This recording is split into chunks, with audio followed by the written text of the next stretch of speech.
have 1/2 minus 1/3 x equals 4/3. So kapag guys rational kasi ito parang rational equation na siya eh. Anyways, you can solve it left and right or pares sa left lang then sa right. Nasa sa'yo paano mo siya i-solve. Mostly kasi sa akin mas madali ito kapag ginawa mo yung LCM. So kung naalala dati yung LCM na sinasabi ko, both side mo siya gagawin. Then kapag LCD kasi isang side lang yun. Then kapag gumamit ka ng LCM, mawala kang denominator. So papaliwanag natin parehas kung paano ginagawa. So yung sinasabi kasi natin katulad ng ganito guys, kung i-isolate natin yung variables, pwede naman. So bali gagawin mo siyang ganito. So yung negative 1/3 x mo, nandito siya. Then yung mga constant, ililipat mo sa right side. Parang ganon. So yung 1/2 natin, magiging negative 1/2. So from dito guys, siyempre LCD to kasi left side, right side is solve lang natin eh. So bali LCD yung gagamitin. So kakopy lang natin negative 1/3 x equals, kunin mo LCD na ito. So meron kang 3 tsaka 2, escape count mo yun. Yung unang number na tamaan nila, yun yung LCD nila. So yung 3, 6, 2, 4, 6, edi 6 yung tatamaan. Then divide, then multiply. So divide mo yung 6 sa 3, magkakaroon ka ng 2, times mo sa 4, magkakaroon ka ng 8. Then ganun din gawin mo dito. So remember, naka-subtraction to, so minus din to. So 6 divide 2, that is 3 times 1, that is 3. So magkakaroon ka ng negative 1/3 x equals 8 minus 3 is 5 over 6. So kapag ganito na yung way guys, pwede mo to i-multiply both side by the reciprocal of this number.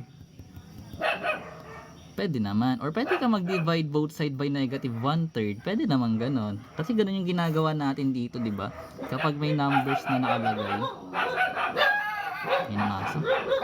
pag may number na nakalagay, dinidivide natin kung ano yung katabi ng coefficient ay ng variable. So pwedeng ganon. So kung gusto mo i-divide mo siya by negative 1/3, pwede naman. Or pwede mo siya i-multiply by 3. Pwede rin. So ngayon guys, pag ganito, di maka-cancel na itong 1/3 natin. Kasi ganun yung ginagawa natin dito, di ba? So makakuha natin yung x equals, ito naman guys, pag ganito yung format ng fraction mo, you can just multiply mo yung numerator sa denominator na ito. So bali magkakaroon ka ng 5 times 3. Then over, ito naman multiply mo rin sa baba.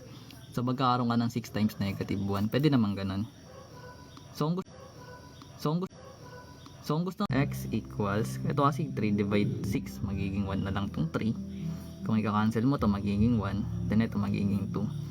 So bali magkakaroon ka dito ng 5 times 1, which is 5, over yung 2 times negative 1, magiging negative 2. So kung gusto mo siyang ayusin, magkakaroon ka ng negative 5 over 2. Ito yung magiging value ng x. Pero may other way na mas madali para sa akin. Ito kasi masyado mahaba.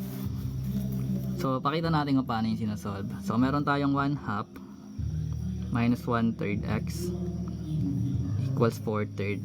Ito LCD ginamit natin. So pag LCM gagamitin natin guys, mawawalan tayo ng denominator.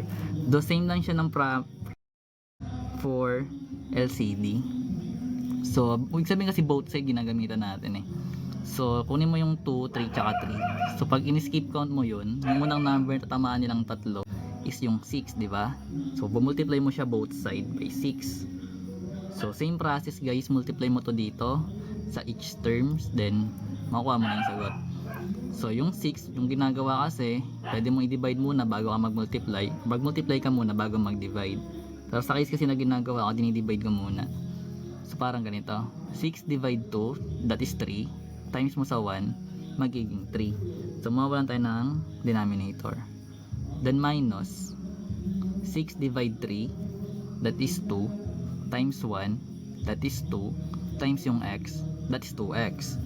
So magkakaroon ka dyan ng 2x equals yung sa right side naman. So 6 divide 3, that is 2, times 4, that is 8. So ito na siya guys. Then madali na siya isolve. So lipat mo lang yung 3 sa kabilang side, magkakaroon ka ng negative 2x equals 8. Then yung 3 magiging minus 3. So magkakaroon ka ng negative 2x equals 8 minus 3, magiging 5. Then divide both side by negative 2.